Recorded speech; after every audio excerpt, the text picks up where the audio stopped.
this and many other issues, Republican Governor Mike DeWine of Ohio. Governor, first, congrats on the Buckeyes. We have a lot of coronavirus and vaccine news to get to. Very happy about that. With great news. One small light for you there. I have to begin by asking about what's going on in your party right now in the Electoral College vote count on Wednesday, including a number of House Republicans from Ohio, and I'm not sure what Senator Portman's going to do. Republican Senator Ben Sasse of Nebraska says the president and his allies, by fomenting this effort to vote against Joe Biden's legitimate win, he says they're, quote, pointing a loaded gun at the heart of legitimate self-government. Do you agree? Jake, I think we need to put this in kind of historical perspective. First of all, the framers of our Constitution set up a system that has worked, and it's worked exceedingly well. We do this well. Second, if you go back, I was in Congress in 2005 when we had some Democrats who wanted to challenge and did challenge Ohio's election, and there was no, basis for that. That did not work. So this is not the first time that this is happened. We're only 17 days away from Inauguration Day. Are there some problems in the system as far as potential fraud or fraud that occurred? Yeah, but we've not seen anything that rises to the level that would have changed the outcome of the election. I think Senator Portman, you mentioned Senator Portman, I think Senator Portman has a good proposal. And that proposal is to get two very distinguished people in this country, Democrat and Republican, have a commission and to take a hard look at voter security. Yeah. We have a lot of people in this country who are very concerned about because they've been lied to, Governor. And with the change in Governor, because they've been lied to by President Trump Jake, for weeks. Jake, time out a minute. Let's stay at the big picture. The big picture with changes in technology, potential hacking, all of these things, we need to have a commission, as Senator Portman says, that takes a long look at this. Not something you can do in 10 days, but to take a look at this. Why is this important? If for no other reason than there's a lot of people out there who are questioning this election. People need to have confidence in the system. And if you put together a bipartisan commission, that I think for the long run is something that really should take place. So, but Governor, here's the thing. First of all, in 2004, 2005, that was a handful of Democrats. It was an effort that was completely disavowed by Senator John Kerry, who had just lost the election. There were not big numbers about this. Where the president or the Democrat in that case was not calling for an overturning of the election. I'm not excusing those votes, but you cannot even remotely compare it. Look, you were one of the first Republican office holders to acknowledge the reality of Joe Biden's win. There are Republican senators. Don't forget me, Mitt Romney, Ben Sasse, others. There are Republican senators who say that people in your party are doing real, lasting damage to American democracy by fully embracing these dangerous conspiracy theories. Whatever Blue Ribbon Commission you and Portman want to set up, that's fine. I don't care. But this isn't about actual allegations of legitimate fraud. This is about fomenting lies in order to undermine the democracy. It's very different. Jake, you can make that point, but I'll go back to my point, and I think it's valid as well. And what's valid about it is that we have a lot of people in this country who are questioning this election. That's a problem. But why? Us. Why? Why do you think they are? Why? Look, you can go through why. The question for us is, what do we do about it? And what we need to do about it is to again, get some very well-respected people from both parties.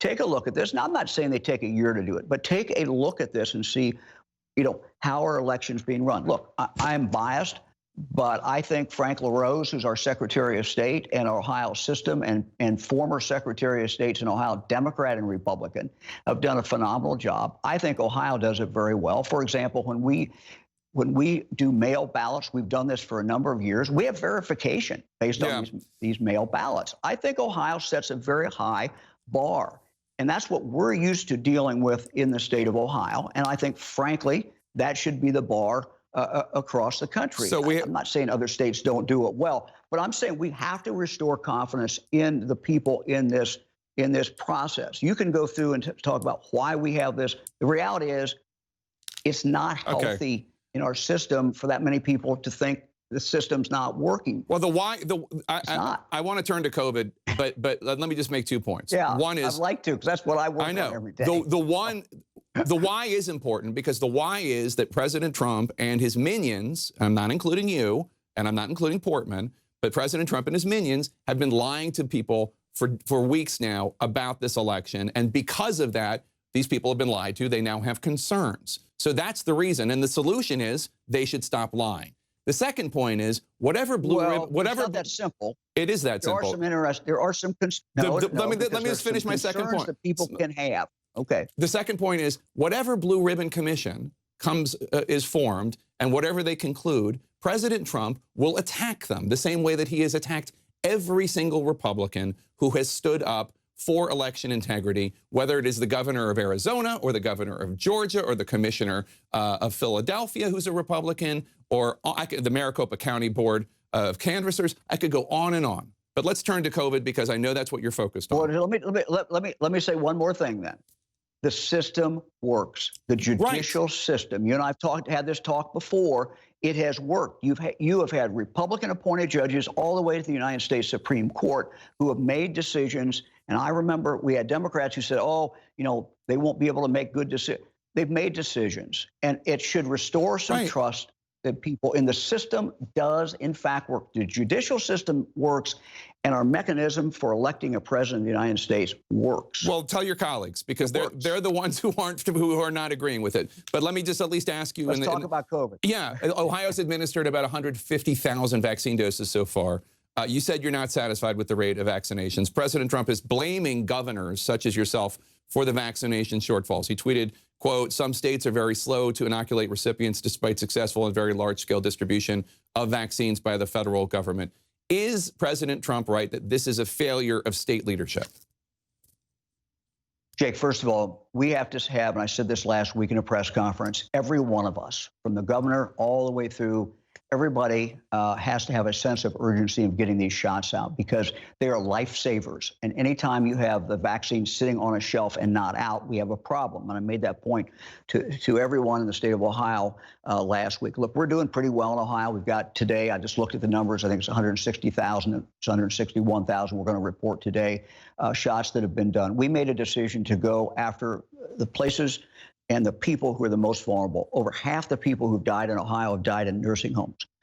As of today, as of close of business last night, 61% of our nursing homes had the first shot. And so we're very happy about that. Another week we'll be at 80.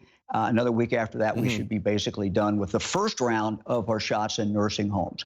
We're also going to move within the next few weeks, starting probably at the age of 80, and then working down very quickly through that, because if you take people 65 and over, it is the vast majority of deaths that we have seen. And so we have a moral imperative to move just as quickly as we can.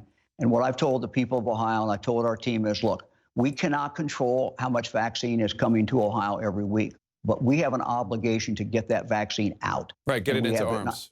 To get it in arms just as quick as we can. And things are picking up in Ohio, and we're moving. What do you need from the federal government that they're not doing right now? Look, I'm very happy with the bill. Look, could we use more money? Sure, we can always use more money, but the bill is very, very helpful.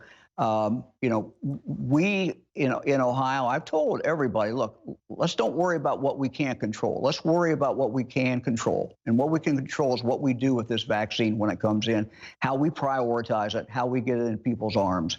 And we've got healthcare workers out there who are working every day to get this done. We've got the pharmacy companies, Walgreens, for example, CVS, doing a phenomenal job in our nursing homes. So we gotta stay at it. We want to get our kids back in school. Yeah. We've also prioritized our kids, and we hope by March 1 to have every kid back in school in the state of Ohio. You just heard the Surgeon General say he's concerned that 60% of Ohio nursing home workers have elected to not get vaccinated. That's frankly a terrifying statistic, given the loss of life we've seen in nursing homes, which you just noted. You said you're not going to mandate vaccinations. But do you think nursing homes and other health institutions No, they can't. should require their employees?